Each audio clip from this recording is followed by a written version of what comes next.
Hello, everyone. I'm Kelly Bourne, Director of the Cyber Initiative at the William and Flora Hewlett Foundation and an affiliate at the Stanford Cyber Policy Center. And I'm really glad to be hosting this conversation today about the challenges associated with governing the cloud. And I'm especially glad to be joined by three great panelists. We have Ellie Levitt, who is a senior fellow in the Nuclear Policy Program and the Cyber Policy Initiative at the Carnegie Endowment. Prior to that, Ellie was the Principal Deputy Director General for Policy at the Israeli Atomic Energy Commission.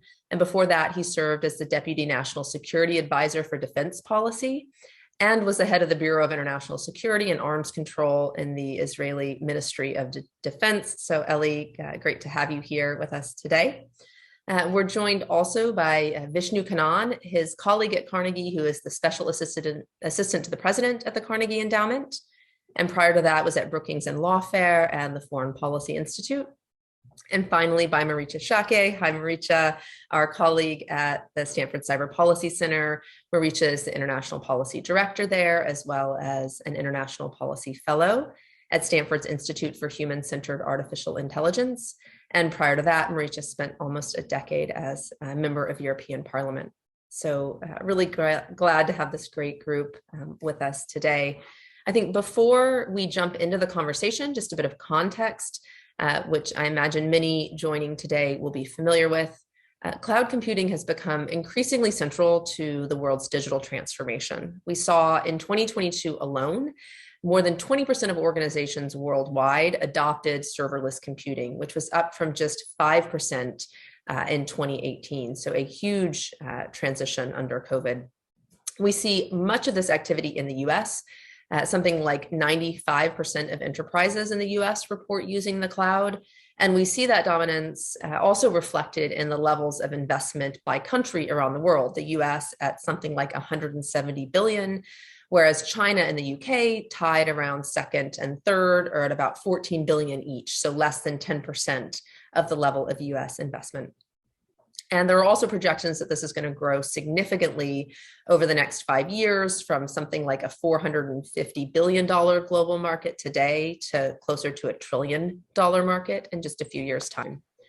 A lot of that is because of the many benefits that accrue with the cloud. Obviously, big picture, a more efficient level of operation in the digital world. But we see this through greater computing power, customer cost savings, improved security and reliability, the ability for companies and individuals to operate at a larger scale, which can, of course, help stimulate economic growth and employment and innovation, and also help improve national competitiveness and trade. But with that, we see a lot of challenges, which is the topic of today's conversation. Perhaps most significantly, just the huge amount of concentration we see in this market, with the 8 largest providers accounting for roughly 80% of the market, Amazon and Microsoft, Azure at more than half of cloud infrastructure revenues, and then followed by Google Cloud and Alibaba and Tencent. And this, of course, raises really significant concerns for the potential of disruption, be that through cyber attacks to these companies or natural disasters affecting these servers. And it makes it all the more important that we think about questions around equitable access and making sure that the cloud is affordable and reliable and inclusive and sustainable, especially for those who are less affluent. So the topic of conversation today will be this. We have seen that cloud providers often lack the incentives to address a lot of these concerns, but governments also often struggle to keep up with the level of innovation that we're experiencing here. Ellie and Vishnu have done some really thoughtful research on this. And so I want to turn it first over to them for 15, 20 minutes or so, just to share your research on the main challenges and macro issues that you've surfaced, but also some of the potential remedies that your research has identified. And then Maricha, would love to turn to you for another 10 minutes or so, just to share a European perspective on cloud governance, because I suspect although we have not had a chance to discuss, I suspect that's going to differ notably from the American perspective where many of these companies are headquartered. So after that, then we'll turn it over to the audience for Q&A, and you can go ahead and just enter those at any point as the audience has questions. Go ahead and put those in the Q&A section, and then I'll do my best to moderate those in the last 20 or so minutes of the call. But with that, thank you everyone for joining, and Ellie, I'll turn it first over to you. Thank you so much, Kelly. Delighted to reconnect with Stanford and the group that you're able to engage, notwithstanding the fact that it's by Zoom these days. And even more pleased to have Marietta on the call and commenting and adding perspective, much as she's already informed some of our work that aims to be global in nature. We also wish to acknowledge a contribution from the Hewlett Foundation that had helped support some of this research which we have undertaken over the past 18 months. And I think you've really set out the stage wonderfully, Kelly. So let me try and put a little bit behind some of the introductory comments you've made. So let's get started, Vishnu. So why the cloud matters? I think that Kelly has already made some points that illustrate for those who haven't been as familiar with the amazing process of cloud adoption, but it's ubiquitous. There is global deployment, rapid growth. I think the level of dependency on the cloud for core functions of governments, enterprise, and individuals that has been illustrated in making life quasi-normal in the era of the pandemic is just indicative of that dependence. One factor that isn't as widely acknowledged, but of a profound importance that warrants significant attention, is that the dependence on the cloud has actually caused significant phasing out of investment, for example, on-premises and maintenance of on-premises capabilities that has profound implications, and not just in security. We'll get to those in a minute. It is important to note that once you actually adopt cloud as the way you operate, it's very difficult to walk back or quickly transition between cloud providers. Another issue we'll get to in a few minutes. And then the question of whether you actually have cloud access and the bandwidth to support effective use of the cloud has profound effects on the fortunes of users and hosting communities. And so those that do not have that luxury are actually left behind, or perhaps even pushed backwards as a result of the quick transformation to the cloud. And we have to bear that in mind in terms of the disparity that this might have. In terms of fortunes of all of those entities and so on. Kelly has already explained that we see cloud offering many considerable advantages. She had listed some of them. I would just say that whereas all of those things are probably right, there are concerns that we will get to also with respect to cost management, flexibility, and innovation. So while there is no doubt that it does offer a measure of effectiveness, innovation, and cost management, there are also concerns around those issues. But more broadly, we would like, as we have promised to do, to talk a little bit about the risks and concerns, many of which have largely been unattended to date. So let's walk quickly through a few of those. Okay, so in essence, the complexity in cloud operations, the deliberate opacity around some of those operations, the scale and scope of the issues that come together in the cloud. Some are new, some are becoming larger as the cloud, and some are merely a replay of the things that we have already seen around the internet, around 5G and things of that nature. But they all basically come together around the cloud, which is another reason we need to pay attention to them. As we will point out later in the presentation, many of those issues are interconnected.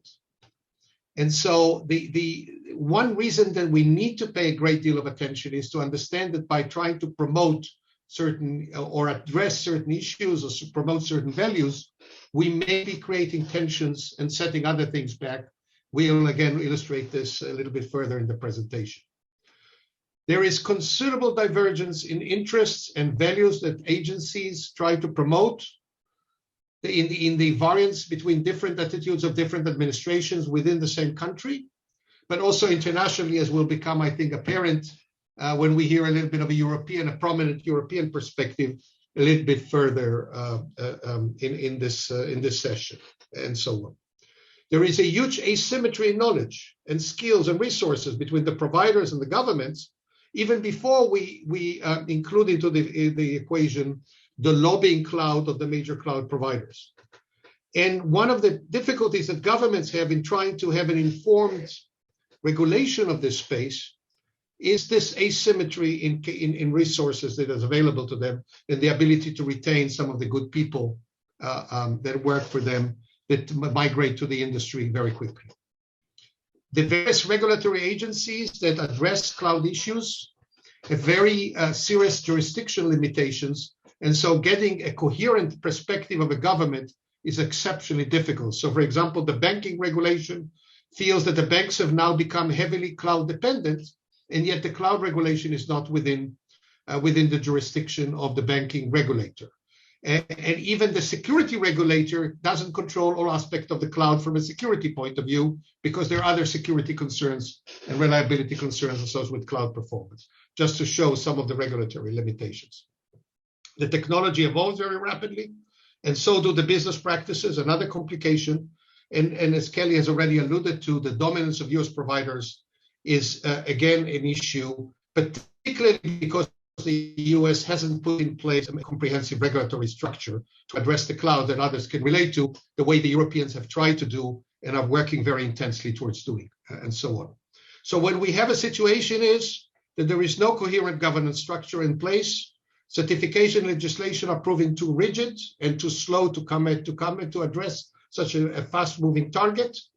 Auditing of cloud services is tough because they're so complex and opaque and evolve so rapidly, and so on. We do get parochial attention to cloud issues and so on, but that yields suboptimal results. And the providers thus far have only advanced very weak self-regulation. So that's essentially why we should care about cloud governance as an issue of research. And that's why we have devoted the last 18 months doing that kind of a research. Next. So, substantive concerns. We tried for heuristic purposes to lump them together under a few headings. So one is surety, where we lump together security, robustness, resilience, and so on. Very tough to attain surety. If cloud disruptions occur, as have occurred repeatedly, even with the most significant cloud providers in the course of last year, we do have ever greater consequences of those disruptions. And bear in mind that thus far we mainly had cloud disruptions that involve outages, but they could also involve compromise of confidentiality and integrity. The lines between cloud providers and other key sectors, particularly in telecom, are becoming quite profound in the blaring, particularly as we move towards edge computing. There has thus far been, because of security agencies that have grown so much, so powerful in many countries, a significant emphasis on security. But that security doesn't address the non-malicious triggers of failure. So we talked to a major regulator, security regulator in one of the most prominent countries that are trying to regulate the cloud, and they're saying if there is a fire in a cloud service provider, it's not their responsibility, nor is if there is a human error, technical failure, and so on.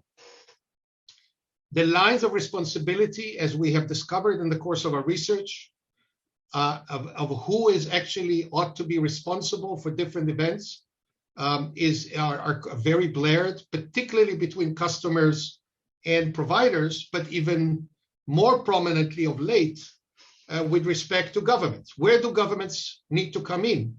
And we have seen, for example, with SolarWinds and things of that nature, where after the event, some of the providers say, well, the government should bear the responsibility, except that they're making the profits, and the government has never prepared to assume that responsibility. Insurers, and I think insurers here are a very good indicator of the challenge that we have with respect to surety, are really struggling to understand and model and bound the cloud risks, and therefore reluctant to underwrite it. And the customers that have become heavily cloud dependent, and Kelly has already highlighted the scope of that phenomena, are struggling to understand the cloud dependency, its implications, and how to bound the effects not only on themselves, but on their supply chain, on their customers, and things of that nature. So that's all surety. Next. There are a lot of concerns associated with the asymmetry of power and market concentration. Kelly had already given you the statistics around market concentration and so on, but as it's clear that with such asymmetry between the cloud providers and the others, you have potentially unfavorable contracting arising from power asymmetry. And the most significant indicator of that problem are all of those surveys suggesting there is a huge overspend on clouds by the customers associated with the way they're presented with the cloud deployment options. The market concentration diminishes consumer choice, and that is even before we factor in that we have a serious lock-in problem that is triggered by both service bundling, a grass fee, and lack of portability. And unlike, for example, a portability that we have with mobile phones and so on, we have no standards of that nature or requirement of that nature to exist with respect to the cloud. Next. Kelly has already alluded to the fact that we have largely American providers and then a Chinese alternative, which, as you might well imagine, is not that attractive in other countries and so on. That triggers, in many countries, an anxiety about vulnerability on the dependence of foreign providers and the standards they bring with them, but also the possible intervention of foreign governments in denial of access, restriction of access, bias of access, and so on, for example, on the human rights behavior on the one hand, or in terms of getting access to cloud data and services on the other. There are a lot of sensitivities, which I'm sure where Marietta will get into, whether the cloud providers are actually sort of enhancing the competitiveness of those nations that are providing the cloud services at the expense of the others, which in turn drives a strong push for localization, strategic autonomy, and so on. And finally, foreign dependence also raises significant human rights issues, regardless of whether you're trying to tie the use of the cloud to certain promotion or at least upholding of certain values, or denied. Either way, the human rights issue are becoming a serious issue of foreign dependence, and so on, particularly as we see increasingly that some governments are quite inclined to deny basic services in the internet, but more importantly, in terms of access to the information and the services of the cloud, as soon as some domestic upheaval begins. Next. Government access, again, raises lots of issues with respect to because so much of the information is concentrated in the cloud, and it's such sensitive information. And yet some of the governments, and make no mistakes, the governments that insist on access are not confined to non-democratic governments. The Australians, for example, have gone quite far in terms of the demands they have made with respect to allowing government access. Obviously, the problem is a lot more acute with respect to non-democratic governments. But government access goes all the way towards the right, for example, to take over the cloud in some circumstances, again, in some democracies. Cloud access obviously touches on issues of privacy and commercialization of the data that it houses, and whether that could be taken advantage of in order to enhance the marketing or other types of business practices of the ones who are providing the cloud services and so on.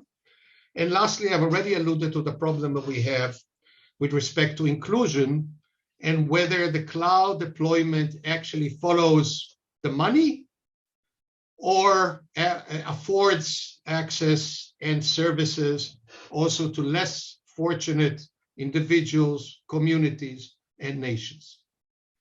And finally, the cloud raises a whole set of sustainability issues because of the cloud's huge carbon footprint, because of cooling requirements, because of e-waste handling, because of water usage, and so on.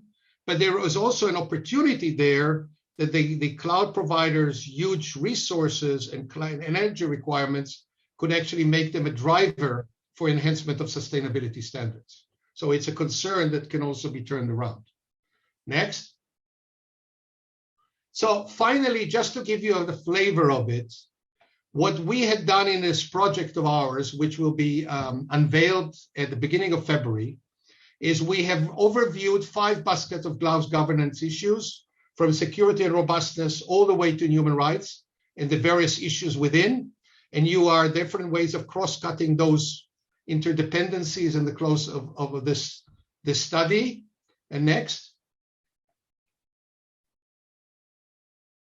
And what we have also tried to do in this survey that we have done, and with an analysis of the policy options available, is to show the interdependencies between the various issues, and those not just from a substantive point of view, but also from a stakeholder point of view, how those intersect.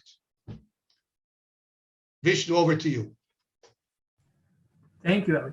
So I want to pick up on a couple of things Eli mentioned in his remarks, and I'll do it briefly, but we just want to zoom in on the market concentration issue and the sustainability issue to give you a flavor of the work. And I want to use the sustainability discussion to also preview for you the digital tool that we've created. So with respect to market concentration, we hear the story that Eli told pretty consistently, that cloud providers have cultivated this significant dependence on a few providers, and that they make it then very difficult for customers to pivot away. This doesn't just have consumer protection implications because it denies customer choice, but it also has security and resilience implications. And we saw in December what the effects of an AWS outage, however brief, might look like. People with Ring doorbells can't get into their houses. And these kinds of extreme effects are going to become perhaps more common as more services and critical services come to be cloud dependent. But that said, we also thought through some of the considerations and wanted to think through some of the benefits that the scale at which the providers are operating affords their users. So on considerations, we don't really know what the optimal level of concentration in the cloud market should be. And we know that there are some natural barriers to entering the market. And on benefits, we know that the scale the providers operate at, and the hyperscale providers in particular, affords their users these tightly integrated, easy to access services that are global, and it affords their security teams a bird's eye view of the threat landscape. Those are benefits that we ought to weigh when thinking about the concentration problem. And briefly, we identified some remedies for the effects, the adverse effects of market concentration. These include the providers supporting greater data portability and interoperability. They're presenting third-party cloud applications alongside their own in digital marketplaces, and greater government and court scrutiny of the providers' acquisitions of their nascent competitors. And these can be anchored in a range of tools, whether those are voluntary industry norms or mandatory legislation and regulation. So now I want to pivot briefly and give you a sense of the digital tool we've created. So this is what it looks like. And for each of the issues that Eli described, we've put together a page that looks something like this. You get a brief synopsis of the issue. You get a list of key considerations and challenges. Under that, a set of stakeholder perspectives, which we consistently disaggregate by governments, cloud providers, and customers. And one could click through and explore those and compare them. Under that, we explore tensions between this issue and the other issues in the project and on the site, and they're linked here. And finally, we offer some potential ways ahead or some potential recommendations that the individual stakeholders might think through. Now, on the environmental issue, to again just emphasize a point Ellie made, two things are true simultaneously about the cloud and its environmental impact. On one hand, cloud computing is more efficient than every organization maintaining their own on-premise systems. And at the same time, it has this massive carbon footprint. And it potentially has adverse impacts on local populations as we construct more and more cloud infrastructure. So if the cloud providers and the cloud itself are going to play a positive role in the world's efforts to fight climate change, they are going to need to become more sustainable, more transparent about their achieving those sustainability goals, and they're going to need to engage in dialogue with local affected communities more consistently. We have a range of remedies for that. I'll highlight two briefly. One is that governments can play a key role in facilitating that conversation between the providers and the local communities. And the providers themselves can use their significant purchasing power to drive sustainability standards across their supply chains. So that's all on this issue, but we hope you'll engage with the tool and this issue and all the others as we launch it. I'll leave you with a final point on the project and our aspirations for what it can be. The takeaway is that the issues are interdependent, they're global and extremely contentious, and require us to approach cloud governance with the holistic picture in mind, even if we ultimately choose to address each of these issues individually for bureaucratic or other operational purposes. And given that, we seek to inform the creation of that holistic approach. We think that this type of analysis could help expand the limited areas of truly global agreement that we see on sustainability, for example. They could promote greater coherence among smaller subsets of like-minded countries, particularly with respect to key values, and allow those countries to diverge in their policies selectively while still moving in the same direction. And finally, this type of analysis can contribute to the emergence of a truly comprehensive governance structure that includes corporate self-regulation, industry standards, government legislation and regulation, as well as international agreements. So I'll stop there and turn it back to Kelly. Great, Ellie, Vishnu, thank you so much. I actually want to turn it from here just over to Maricha, both for your reflections on what's been outlined here, but also for a European perspective on some of these questions around how best to govern the cloud. Yeah, thank you, Kelly. And I think, such a great overview has been given by Ellie and Vishnu. The many aspects and angles to look at cloud computing from, where there might be opportunities for efficiency, but also risks anywhere from security to market concentration and dilemmas for governments. So I thought what might add the most, and then I'm happy to contribute to the interactive part of this session, is to look at the political debate and dynamics with an EU focus. Because there's a lot going on in the European Union. EU leaders have been increasingly concerned about the rights aspects and the governance aspects of everything digital, including around cloud computing. And there's a sort of trend or mantra or motto that's very popular these days, and that is to seek greater European sovereignty.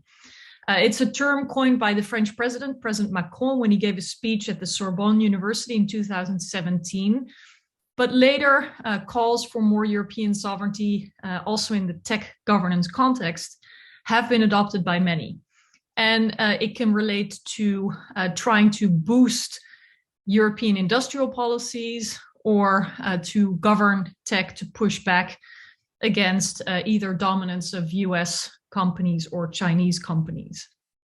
And while there is a sort of economic angle to it, so to make sure that there are more cloud service providers in the EU, there are also security concerns.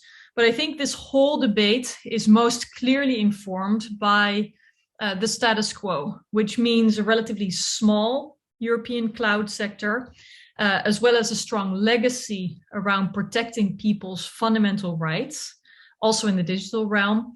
And so the idea is to create a sort of rallying cry to preserve European interests. So we heard Commission President Ursula von der Leyen say in her State of the Union speech last year, mentioning the importance of investing in European tech sovereignty, quote, "We have to double down to shape our digital transformation according to our own rules and values." And that was part of the European Commission sort of broader agenda and the idea to make this Europe's digital decade, which includes that digital sovereignty, but also more standards to be set by the EU instead of following others, with a focus on data, tech, but also infrastructure. Also, Chancellor Merkel and a number of other prime ministers co-signed a letter, which was called "Now is the time for Europe to be digitally sovereign." And they call there to foster the digital single market in all its dimensions, more from a sort of opportunity perspective, so that innovation can thrive and data can flow freely, but to also effectively safeguard competition and market access in a data-driven world, with critical infrastructures and technologies to need to become more resilient. And they say it is time for digitization of governments to build trust and to foster that digital innovation. And then lastly, Francesca Bria, who leads Italy's National Innovation Fund, recently said in Financial Times, quote, "A full-blown defense of Europe's digital sovereignty requires 3 additional moves. First, Brussels needs a strategic, far-sighted approach to its own critical infrastructures and industrial policy. Second, it must emphasize that its concern about the power of big tech are rooted in democratic rather than technocratic values. And third, it must lead the development of a global framework to ensure that technological disputes are resolved amicably and diplomatically, rather than through protected trade wars between Washington and Beijing." And that's where she ends. Now, you may get the impression that everybody is dreaming of a digitally sovereign Europe, and indeed many people are enthusiastic about it, but there are also others who prefer to focus more on notions of autonomy or independence instead of sovereignty, because they want to emphasize global interdependence instead of everybody sort of retreating in their own territories, and certainly want to avoid to give the impression of a state-led, top-down or protectionist approach from the EU. So it's not universally supported. Now, one of the most well-known and both popular and controversial initiatives around cloud computing is called Gaia-X. It was supposed to be the answer to the question of what Europe was going to do in the context of cloud computing. It was supposed to be a prestige project that would provide a more safe and privacy-respecting alternative to both US and Chinese options. And there were specific concerns in forming that too around espionage, whether that would be corporate or otherwise, actually from both geopolitical giants. I think it's hard for Americans to appreciate sometimes how much many Europeans feel like they are both sort of seeing threats from the US and from China, whereas in the US there's much more consensus about the threat of China itself. The idea was to propose a secure environment for business-to-business data sharing within the EU, and to create a platform for businesses to search for data storage providers. Orange representatives said a repository of existing services, but others promised more of a platform joining up cloud hosting services from a variety of companies that would allow businesses to move their data freely with all information protected under Europe's tough data protection rules. Now, big ambitions, but more realistically, a key output for Gaia-X will be the creation of an architecture of standards.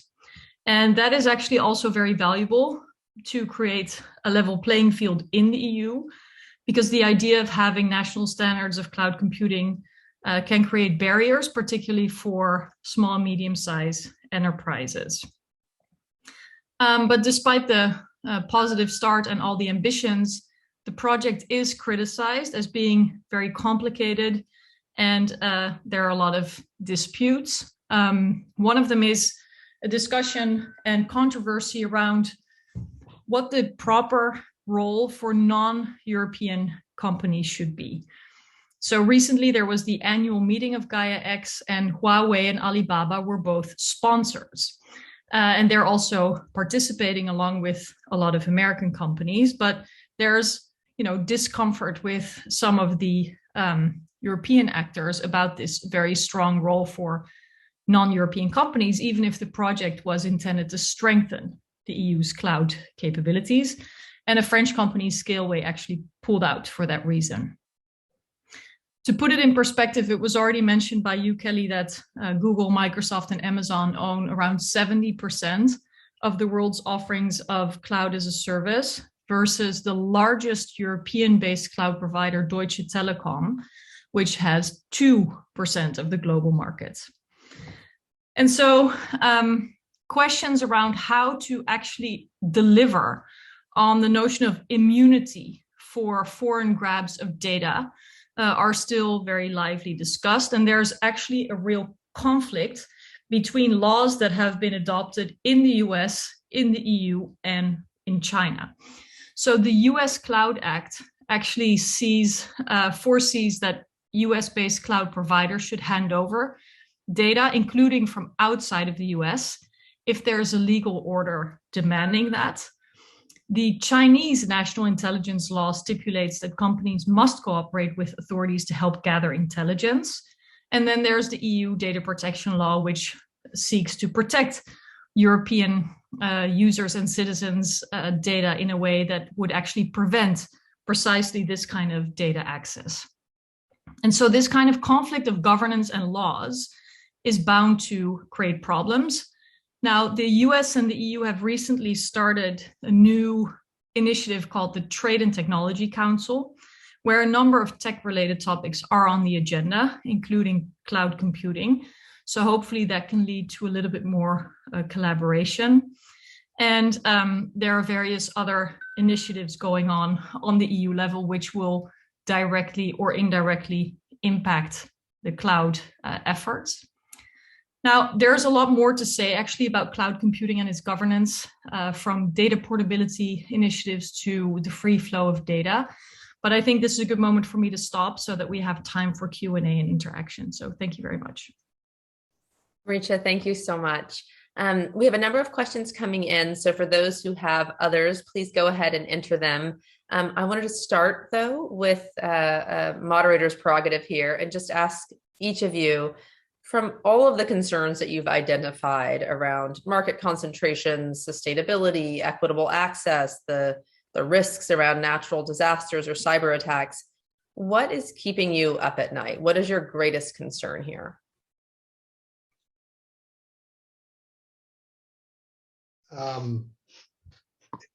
Let me venture a short response: resilience. I think we have been heavily focused on the security of the cloud. We haven't focused on what happens if there is a cloud, something goes wrong, neither in the contracts between the providers and the customers, nor in the relationship between the expectations of the governments from the cloud providers. And so unless, and given that the private sector thus far hasn't geared up to address that level of vulnerability, there isn't an insurance to speak of, and there aren't any thorough enough understandings of what that level of disruption. So, for example, I mean, I think Mariette has already alluded to it. What happens if you can't access not just your personal data or services? You can't have you can't get the operational technology to work in plants simply because you can't log in. So unless we tackle this issue of resiliency, where we assume things go wrong and then figure out how do we offset and recover, I think we would be reckless to sustain this dramatic growth in cloud services. And I think this is fixable, and we have highlighted where some things could actually be done to alleviate that problem. Thanks, Ellie. Maricha, Vishnu, different answers than that? Yeah, okay, thank you. I actually think that a lot of the problems are driven by the fact that there are such different incentives by the private sector, which is obviously keen to sell, to see uptake, to promise great solutions, which sometimes also ripple through in government statements.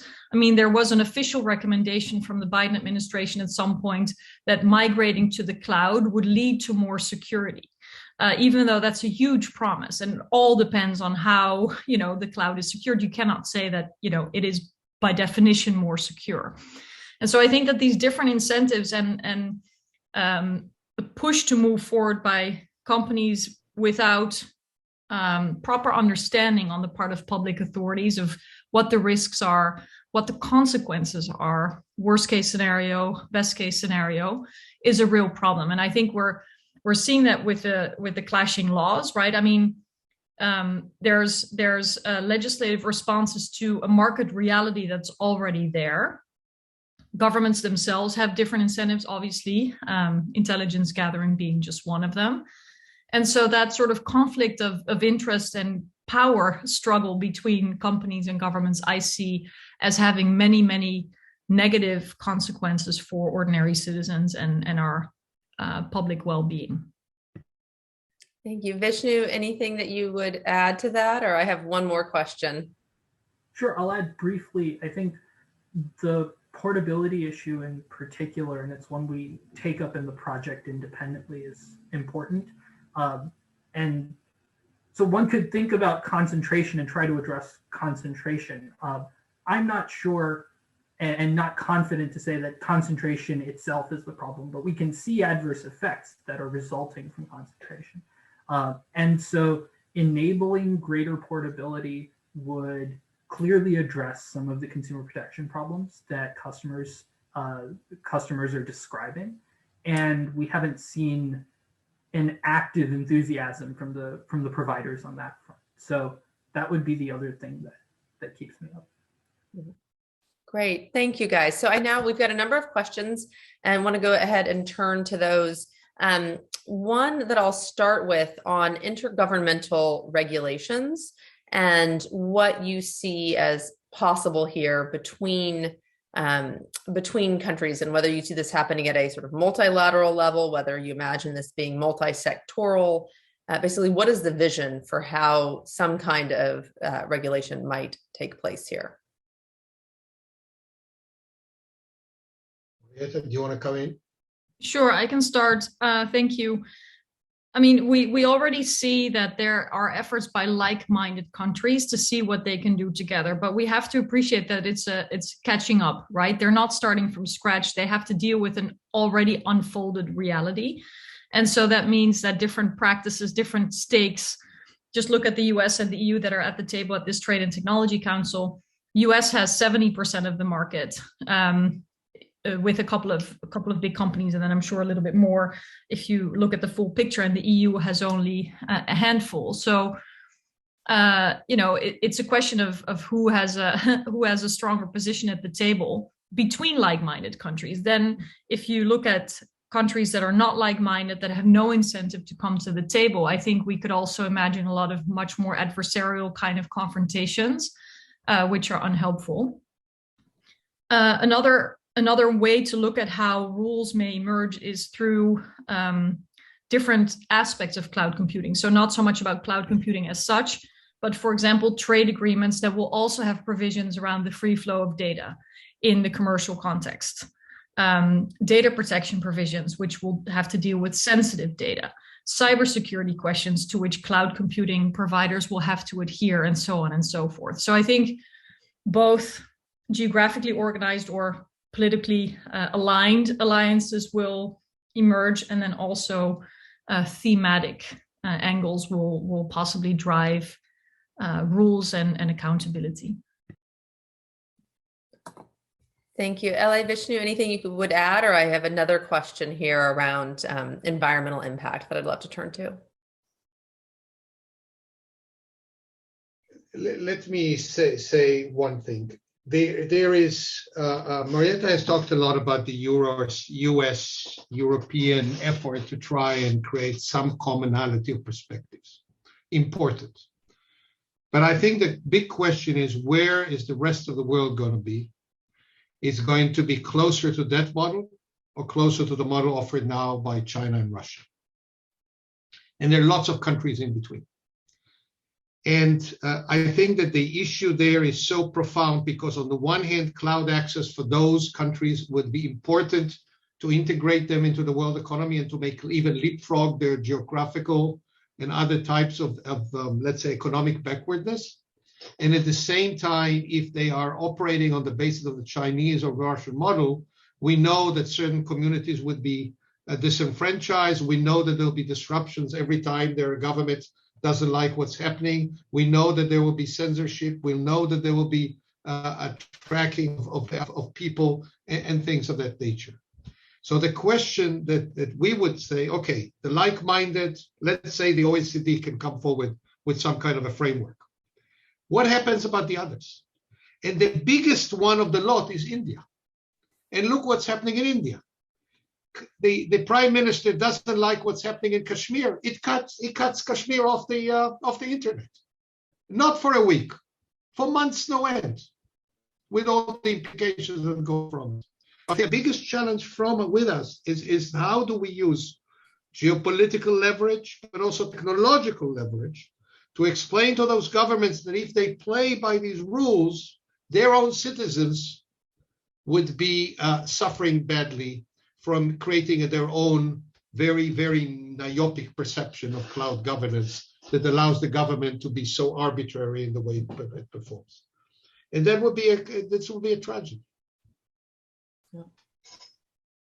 Thank you, Eli. Vishnu, anything that you would add here? No, I think Eli really covered it. Yeah. And that actually helpfully answered one of the other questions that had come up, I think, Elliot, in the chat about how businesses and government agencies can rely on the cloud if the internet isn't available in places like India much of the time with these shutdowns. Okay, before actually turning to this question on environmental impact, some questions about just what we can learn from past efforts of telecom regulation. The question here looks at where IBM was a dominant computer vendor. Different vendors were seeking sort of lock-in. We saw AT&T dominant in the communication sector. And what are the kinds of lessons that we can learn from these past approaches in the 70s and 80s that might inform our work today?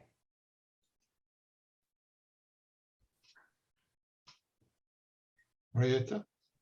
Yeah, I mean, I'm thinking because on the one hand, I think already we see a lot of returns of some of the more fundamental questions around, antitrust and non-discrimination and security reflected in regulatory efforts, or at least governance concerns that we've been discussing today. And if we look at how the telecoms operators have been treated, they had to consider national security roles, their role as a platform and interoperability, for example. So I imagine, a lot of these questions will come back. I think what is new is the border crossing nature and the complexity really of the structures and the flows behind it for your average legislator in, let's say, the Netherlands. And so how to make sure that there's a match between where the technology really is and what public interests really need, I think is an ongoing challenge with a lot of tech regulation, and cloud is no exception. Vishnu? I don't know the case as well, so I hesitate to comment, but I'll say that I don't think we're proposing fundamentally or even drawing on fundamentally novel recommendations. The underlying ideas with respect to portability and to a lesser extent interoperability are very much drawing from the original experience with telecom regulation and with other technologies. So I hesitate to go further, but I want to just stress that what we're the architecture we're outlining isn't really a novel one. I think to that point, some questions on data portability that have come up and some of the potential challenges between whether that will end up enabling competition or consolidation. And one of the questions talks about, how Facebook went after data held by Instagram and WhatsApp or Google and electronic health records, and the way in which these sort of established companies used interoperability to obtain the records from smaller firms and sort of created these proprietary models as a bulwark against monopoly control. Curious what you think about as sort of the potential flip side to data portability, which has come up a lot. Well, let me tackle part of that question of yours, Kelly. I think we're dealing here with a very acute challenge to the way we've been looking traditionally in antitrust. And with the approach to our antitrust the way it's been operating in the past 20, 30 years is that if you actually are able to offer, kind of affordable services to the customers and so on, and they gain as a result of this scale of the operations and so on, it doesn't present an antitrust issue. And the Biden administration is trying to take, under the FCC and so on, trying to take a very different perspective towards antitrust as it currently being practiced now for today. And obviously, this is a very contentious issue. So it's clear that we are enjoying remarkable services based on the capacity of these companies to grow, become very rich, and so on. And the way we've lubricated that process is by allowing them to take advantage of our data. So it's been that kind of a trade-off. Are we happy with that kind of a trade-off? This is a very big issue. And my sense is that we have benefited from it up to a point, and I think we're at a point of diminishing returns because the bigger ones are becoming bigger, and there is at the expense of the innovation that comes from the smaller players that are now being absorbed, to number one. And number two, the bundling of services, which if we try to draw on your previous question, the European effort is the thing that ultimately forced some of the major providers to unbundle some of their services. We now see a repetition of this game where services are being bundled. And the question of whether the new form of antitrust will try to actually separate those, to check what it is that when Facebook or Amazon is able to do and leverage to its own advantage in terms of the other services it offers. So again, I think we have to be careful that we don't overdo it in terms of overly restrict them. But if we do want innovation and we do want to take care of small and medium enterprises and so on, we somehow have to find a new formula to check the growth, influence, and some of their practices. Thank you. Okay, I'm going to try and fit in 3 or maybe 4 more questions in the last 5 minutes in sort of a lightning round. So we'll see how this goes. But first, staying on the topic of concentration in this sector and market power, there's a question around whether the EU could subsidize the establishment of a European cloud provider without being sanctioned by the WTO. Is there some possibility of creating greater competition in Europe? I honestly don't think the lack of competition is the problem in Europe, and I also don't think that there are efforts to create like a state-aided company or something.